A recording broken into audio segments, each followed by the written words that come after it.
This is Living Planet.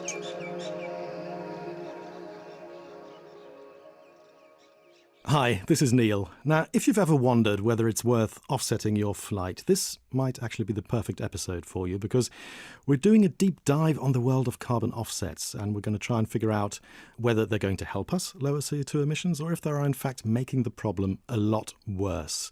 And I'm joined in the studio now by Kathleen Schuster, my colleague. Hey, Neil.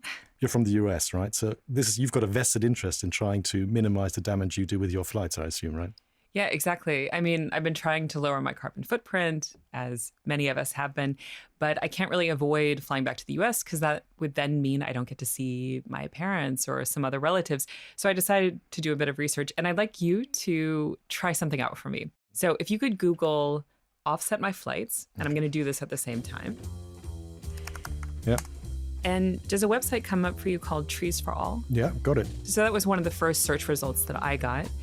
Okay, so the scenario is return flight, departure, Frankfurt Airport. Okay. Destination? We're going to say Atlanta. Atlanta.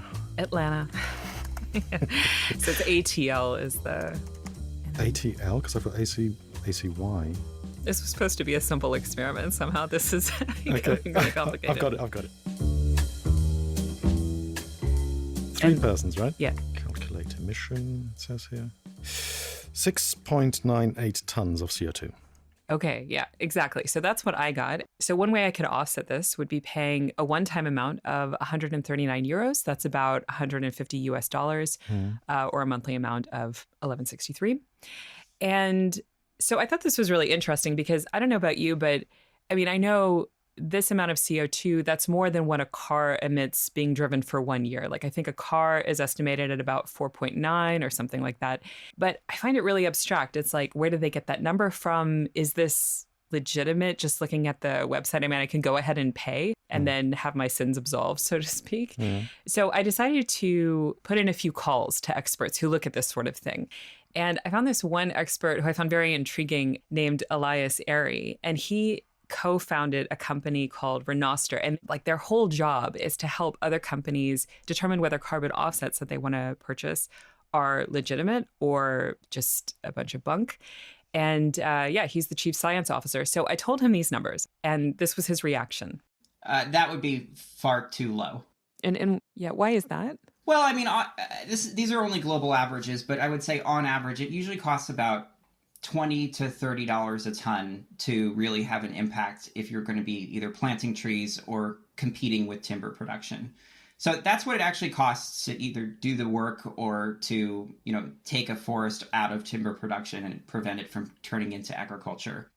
Okay, but hold on there. I mean, these projects are not all necessarily forests, right? So, I mean, Yeah, exactly. So if you start looking at these websites, there are all different types of projects out there. There are like renewable things, like solar, wind. But I was really intrigued by the forest angle because somewhere between 40 and 50% of these projects out there that somebody like you or I could invest in, so to speak, to offset our carbon footprint, they're forestry projects, either planting a forest, protecting a forest from deforestation, whatever.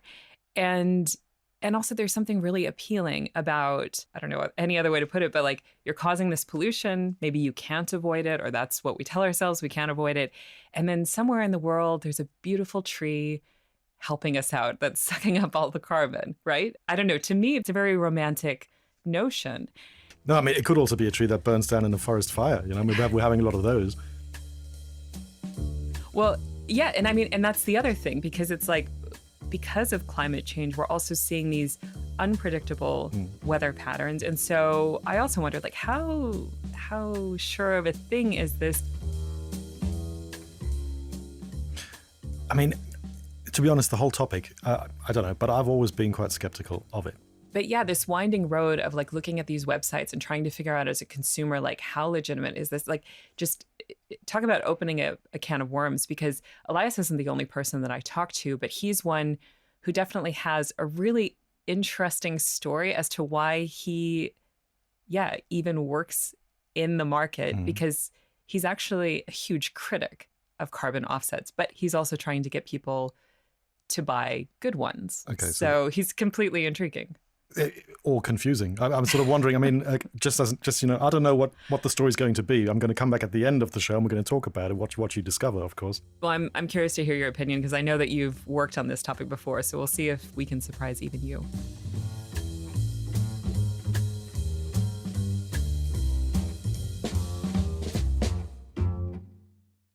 A few years ago, Elias Ayrey, who we just heard from, stepped into the world of carbon markets, thinking he knew what the problems were.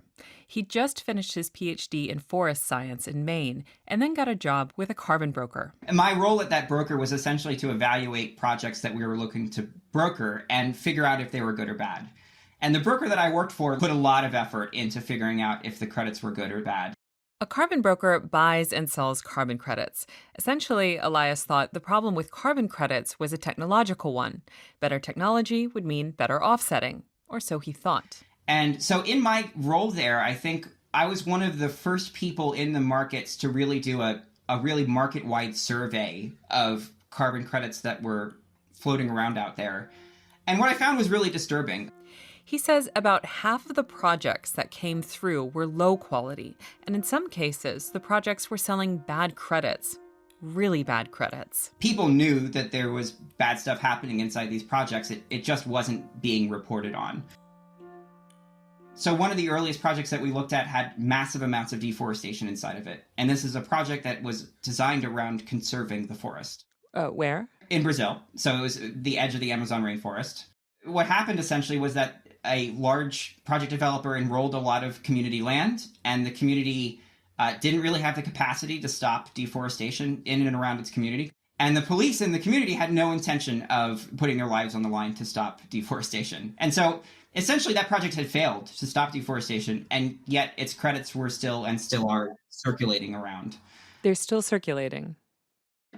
Oh, yes. Very few carbon projects have ever been canceled following a scandal. In fact, single digits. Wait, so, sorry, I just want to make sure I'm understanding you correctly. So if I were to find some great project in the Amazon rainforest that says that they're helping preserve the forest, and I think, great, I can offset a flight, I'm going to do this, it could actually be the case that it hasn't done anything, that it's actually been deforested. Yes, it happens quite frequently, that the trees are already cut down, and they just haven't reported it, and probably never will. Having come to that conclusion, I was really shocked, and I wanted people to know that a lot of these carbon credits that they were buying weren't having the impact that they thought they were. Because at the end of the day, I do think of myself as a climate scientist. I mean, I have a PhD in this space, and I'm not here necessarily to broker credits. I'm here to have an impact on climate change.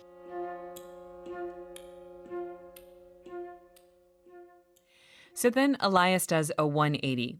He leaves the carbon broker firm, and he also starts putting himself out there on YouTube. Carbon credit contract lengths make no goddamn sense. And I'm not just talking about the obvious, but let's go ahead and start separate videos that nobody watches. So I want to dump all of the ways in which people can cheat in forest carbon projects into a single... 'Cause that I'm just some carbon, just some tubular carbon. And To be fair, he doesn't sing in most of his videos. It's a long, long journey from the trees to the city. And But it is kind of refreshing to see someone try to make an incredibly complicated and depressing topic at least a little bit entertaining. Pity, but I hope to be a credit someday. And he doesn't stop there with his work, but we're going to come back to his story in a moment. Be preserved to fulfill someone's offsetting bill. Okay, let's back up really quickly. We've skipped over a lot of information, and if you really want to know what's behind carbon offsets, the first step is to wrap your mind around the carbon market. First, there's the voluntary carbon market. That's where pretty much anyone can go to buy a carbon credit, like the website we heard about at the beginning of this episode. You might have also heard of something called compliance markets. Those are the carbon markets that are government regulated, like what the EU has, and California has one too. But that's not all. There are also programs like Article 6 of the Paris Agreement, which sets how countries can transfer their carbon credits to help other countries meet their climate targets. If you're thinking, wow, that's a lot, Yes, it is. It's a huge market and it's worth billions. The compliance market alone, so the government-regulated ones, were worth 909 billion US dollars as of 2022. And by comparison, the voluntary carbon market is actually pretty small. In 2022, it was worth about 2 billion US dollars. That's actually an astounding number because that's 4 times what it was worth in 2020. That's really important to consider because the everyday people buying these carbon offsets are doing so under the assumption that they're doing something that will help slow down climate change. And I'm going to send you 3 different links. Let's look at the first one, Trees for All. Real quick, let me pull that up. I wanted to get another opinion on those websites for offsetting my flight, so I reached out to a climate researcher who's seen the same problems crop up over and over again with carbon offsets for years. I'm Danny Cullenward, and I'm a senior fellow with the Kleinman Center for Energy Policy at the University of Pennsylvania. Danny is a climate economist and lawyer, and he's also a member of different technical advisory groups from California's Cap and Trade to the Paris Agreement. But here in this capacity, he's just speaking as a researcher. You said round trip, right? We go through the same spiel. Is there anything initially that you see where you say, okay, I've seen this before and this is kind of, this is legit or this is kind of shady? I mean, I've seen all of these words before. Part of the problem is there's things I look for as an expert that are usually not presented to consumers, which is what's the project, what's the methodology. I go straight to the technical information because pretty much all of the words around certification and monitoring, it's all nonsense talk. And the only thing that matters are the technical standards. And that's where I need to go to start answering these questions. So those technical questions Danny once answered really need an expert eye. Let's say the project claims to be protecting a forest from getting cut down. The most important questions are, first, was this forest definitely going to be cut down in the first place? That's what's referred to as additionality. In other words, is the project truly leading to new carbon reductions? The next question Danny and other experts would ask is, what's the baseline? So, if the forest gets cut down, how much CO2 would that have released into the atmosphere? And by not cutting it down, how much CO2 would it be storing? Keep in mind, those are only 2 of the questions Danny says need to be asked. There are many other questions about how long the project will last, whether it will have any knock-on effects to surrounding areas, etc., etc., etc. It turns out the rules are really hard to write to create sensible market structures and high-quality outcomes, because all of these rules are premised on what we call counterfactual baseline scenarios. So you say to somebody, what would you do if I didn't pay you? Were you going to do something bad? Were you going to put pollution in the atmosphere? Were you going to cut down a forest? Well, maybe I can pay you to not do that. And you can't verify what that person says they were going to do. They can tell you the story about what they were going to do to their forest, or they were going to build a coal power plant, but they never actually do it. They do something else instead. And we can never really see what they would have done. And all of the incentives in these programs are in place for people to exaggerate and sometimes falsify their claims. And I think that's really at the root of what's made it hard to create high quality credits. You're asking people what they would do if they don't get paid, and they have an incentive to tell you a particular story. It's hard to write rules that turn the screws and make better answers come out of that situation.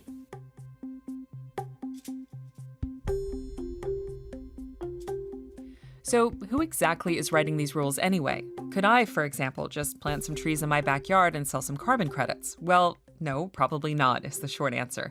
And that's because there are 4 entities I would have to deal with. First, you have what are called registries. They're generally the ones who are writing the rules and issuing the credits. Then you have the project developers. They create the projects and sell the credits.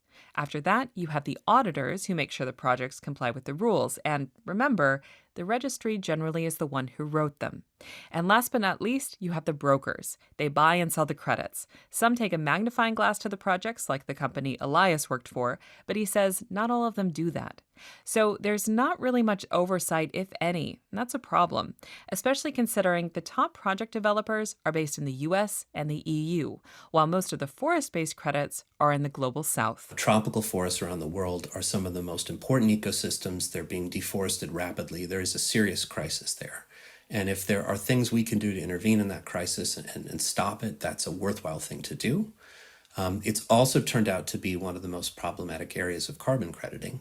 because the methodologies that are used in the industry to issue these carbon credits allow project developers to tell very exaggerated stories about how much deforestation would happen if they don't get paid. And there's a really well-documented example. A team of authors published a piece in the scientific journal Science arguing that about almost 95% of the carbon credits that are being sold from these tropical forest projects aren't doing anything. And it's a very interesting finding because they actually found that several of the projects they looked at were making improvements. They were slowing down deforestation. They were having an impact.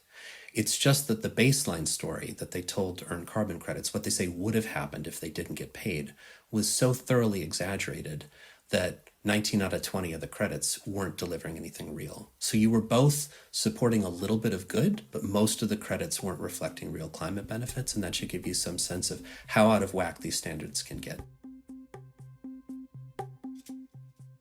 This is also what Elias was getting at in his story about deforestation in the Brazilian Amazon. He says the shortcomings of that project were really complicated because it did stop some deforestation, but the amount of deforestation that did take place was severely underreported. In other words, the people who bought those credits weren't making the impact they thought they were. So going back to my own flight emissions, according to one website, I need to offset 6.9 tons of CO2 for a return flight from Germany to the States. That's for 3 people. Another website has a higher estimate that's almost double that. But how much CO2 does a tree absorb anyway? Well, it depends on the type of tree. It depends on the age of the tree. Some forests can store over 1,000 tons of CO2 per hectare, while others only about 10. And what about the biggest sticking point of all for scientists? How long can we count on these forests being there, playing their role in carbon removal? Elias points out that the Amazon rainforest has been storing carbon for the last 55 million years or so. Again, he sees people as the problem, not the forest. But carbon offset projects are a mixed bag with problems that go well beyond climate change. Really, the reason I do what I do is because I don't think in any industry there's such a wide divergence in outcomes. I have seen carbon projects that are paying over 200,000 small families in impoverished Africa to plant trees on their farms. And for example, the nation of Uganda, thanks to one of these projects, is visibly greener from space. So without doubt, these carbon projects can have a really positive impact. For the record, Danny agrees with this point too. But at the same time, on the same market, and often being sold by the same carbon broker, you can have carbon projects that are almost entirely fraudulent and have human rights violations inside of them. And one of the ones that I've come across that I don't think has gotten enough attention is an avoided deforestation project in the Congo called Mai-Dombe. A few things to note here. Mai-Dombe is a province in the western part of the Democratic Republic of Congo. It's an area roughly the size of England, and most of it is covered by forest. The project Elias is referring to is part of the UN's REDD+ program, which stands for Reducing Emissions from Deforestation and Degradation in Developing Countries. And this project is set up by a Western project developer based in San Francisco. They've probably earned about $200 million in carbon credits so far. We found the project's claims to be entirely unsubstantiated. We find the credits themselves to be almost entirely fraudulent. So we think that the carbon project itself is getting 8 times more credits than it should, because it's basically protecting a forest that is a swamp forest. It's called a swamp forest. That's the actual name for it. And there's no reason that anyone on the ground would ever have to convert this land. You know, if they converted this land to agriculture, it wouldn't be agriculturally productive. And there's no real timber that you can get off this land because, you know, the trees are not typical commercial timber species. So the credits themselves we found are bad. But what's even worse is what's taking place inside this $200 million project. Because about 10 years after the project was started, a group of reporters and a nonprofit group went and visited the site. And the first thing that they encountered was that the project developer, again, this American company, tried to bribe the local officials, the local police, to arrest them for interviewing people. And, you know, we just have the word of these group of reporters that this happened, but it seems fairly likely that this may have occurred. When they were able to interview people, what they found was that 68% of people living inside this project didn't even know they were inside of a carbon project. So these people are supposed to be stopping deforestation in and around their houses. They didn't even know that they were part of this. 94% of people inside the project didn't even know they were entitled to some chunk of this $200 million. And the actual revenue sharing ended up being, after 10 years, somewhere between 10 and 78 cents. Sorry, and you said people got, I'm sorry, did I understand you correctly? 70 cents? Because these projects often don't disclose really basic stuff like how much money they're paying to people, the conclusions of that report found that somewhere between 10 and 78 cents per person after 10 years had been distributed on the ground. A quick correction. It was actually between 10 and 76 cents, not 78 cents. Those numbers come from a 2020 report by the Rainforest Foundation UK. The worst part may be that because this American project developer doled out the money, what little money they did actually share, they shared very unequally. So they shared it with some communities and not others. And that caused violence between the communities that had received a little bit of the benefits, very small percentages, and communities that had received nothing. So there were widespread human rights violations inside this project in which the carbon credits themselves hadn't been doing anything for anybody. So remind me again why you think it's good to buy carbon credits. How do you have faith in this kind of scheme? I have zero faith in the system getting it right, but there are groups that do get it right. So the reason I still work in this space is because I have seen it work. And so my own company's numbers estimate that about 75% of the nature-based credits that we've evaluated, we don't think are doing anything. That's really terrible, right? But it does still leave hundreds of millions of tons that have done something. And so the reason I still keep doing this is that the industry could be fixed if it were regulated. If common sense rules were put in place, it could work. And I know this because I have seen it work a lot of times. It just doesn't work the majority of times. We'll be right back.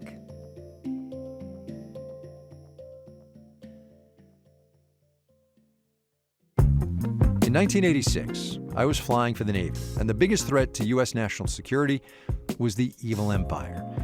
These days, though, there's another threat out there: climate change. I'm Kai Risdall, and on How We Survive, we go to the front lines where climate change meets national security and discover how the U.S. military is shaping our climate future. Listen to How We Survive wherever you get your podcasts. Okay, so we're back in the studio now, Kathleen. Very interesting. Also rather messy, though, all round, thinking about, the carbon market. A lot of aspects there that you included in your story. One of my main questions, straight off the top would be, is anyone trying to clean up this mess? Aside from Elias Yes. and Danny. Yeah, absolutely. There's a really interesting example I didn't get to, and that is that in California, they passed a law at the beginning of 2024 called AB 1305. And basically, it requires any company who's doing anything with carbon credits, they could be marketing them, buying them, selling them, they have to be completely transparent about what projects they are, what the measurements have been. And basically, if they fail to do this, they could be fined a maximum of $500,000 for failing to do so. Has that ever happened? Well, the bill went into effect at the beginning of 2024, but the compliancy deadline doesn't start until 2025, from what I can tell. So we'll see. Yeah, we'll see. But it is really intriguing because, based on what we heard, how would you do this? It's really, really complicated. And we should emphasize again, we're only talking about somewhere between 40 and 50% of the voluntary carbon market, these forestry projects. What about the other 50% of renewable energy products? It's a never-ending story. Mm-hmm. Yeah. But okay, that at least would signalize there's a bit of hope that it's no longer a wild, wild west situation. Yeah, and you know what else is making an impact? Because there has been so much bad press. Earlier I said the voluntary carbon market had hit $2 billion. Now, that was in 2022. Last year, that market plunged by 60%, so down to around $720 million because of all the bad press. So you had a lot of companies going, wait a second, should we really be sinking our money into this? And like Elias was saying, things that he worked on several years ago, where it's they know for a fact that what is being claimed is not actually true, or parts of it aren't true, you can still buy those credits. So it's interesting to see the voluntary carbon market lose value. But I mean, it's still worth a lot of money. And there are still people out there who all you have to do is Google offset my flights, and there you go. Yeah. So, I mean, what can consumers do to figure out if a carbon offset is real or not, or if it's a good idea or not? Yeah. Well, I mean, what can you do? Okay, so the first thing that both Elias and Danny said was you need to look at what the projects are. You need to take a look under the hood, so to speak. But they also said they don't think it's possible for a consumer on their own to figure this out, because they, as experts, they need time to do this. This is their bread and butter, and they have a hard time figuring it out. So I would say if you're dead set on buying a carbon offset, whatever it is that you want to offset, the first thing you should do after maybe figuring out where you want to buy an offset is to Google the project that you find and see if there's been anything written about it, whether it's, problems with deforestation or a project that was already in the works and this is just kind of, smoke and mirrors, or human rights violations. So that would be the smartest thing to do, is you have to do a little bit of research on your own. Mm-hmm. I mean, I also remember, because I also did a story on this some time back, and I talked to the CEO of Atmosphere back in the day. That's an offsetting scheme based in Germany. And I looked at one of those. You looked at one of those, yeah. Right? Yeah. And he told me, because I asked him, one of the questions I asked him, because I was interested, if I put, say, X amount of money into this offsetting scheme, how much actually really ends up in the project that they're supporting? So I was asking for their overheads, basically. And he was saying that they were at about 5% back then. This is a couple of years ago. And he said that was a pretty good value. So I think that's also something maybe would be worth asking these companies. How much money is really going in? How much money is lost along the way to middlemen or God knows what? Because if they're transparent, they'll tell you. They'll say, okay, our overheads are X%. Yeah. And then you know. So, I mean, that was one thing. I mean, the other thing I also wonder about, with this story, the whole thing, I do find it suspicious that a lot of these projects are in distant, faraway lands where it's difficult to follow up in the first place. And I mean, one statement that Elias also made in your story was that very few carbon projects have ever been cancelled following a scandal, right? So even if they're caught red-handed, nothing happens. They're not taken to court or anything. And I sort of wonder, with the proximity aspect, if I wanted to, hold these people to account, I mean, which lawyer can I hire that would actually take that on and be successful? It's next to impossible, right? Yeah, I mean, it's such a huge question, but Danny had a good point in saying that, there's good reason to be protecting tropical rainforests. We're not even doing enough. We need to be doing more, but he disagrees that this would be the way to do it. Or he thinks there are good projects, but all in all, this market is just completely messed up. I've wondered about that too, because, what if you could go out and drive and see, okay, there's my project. Yeah. But I think even then, not like as a non-expert, if you're looking at a forest, for example, or renewable energy project, there are still so many things that you wouldn't know to look for. I mean, it's a huge promise, and it really comes down to you're giving somebody permission to pollute. And, and the message of a lot of these experts is, okay, that's nice. It's a nice thought. It might make you sleep better at night. Those are my words, not theirs. But at the end of the day, if we want to do something about CO2, we actually have to reduce emissions. We can't just transfer the problem somewhere else in the world and say, okay, I'm going to be good now and you can be bad and you can be bad and I can be good. We really have to reduce emissions in a real way. Otherwise, the problem will just continue to grow with climate change. Yeah. So next time you go to the US, will you be offsetting your flight? Oh, God. You're going to ask me. No, I don't. I don't think so. But you know what I'm concerned about? Like buying a ticket where they have some sort of an option and being like, oh, that sounds good.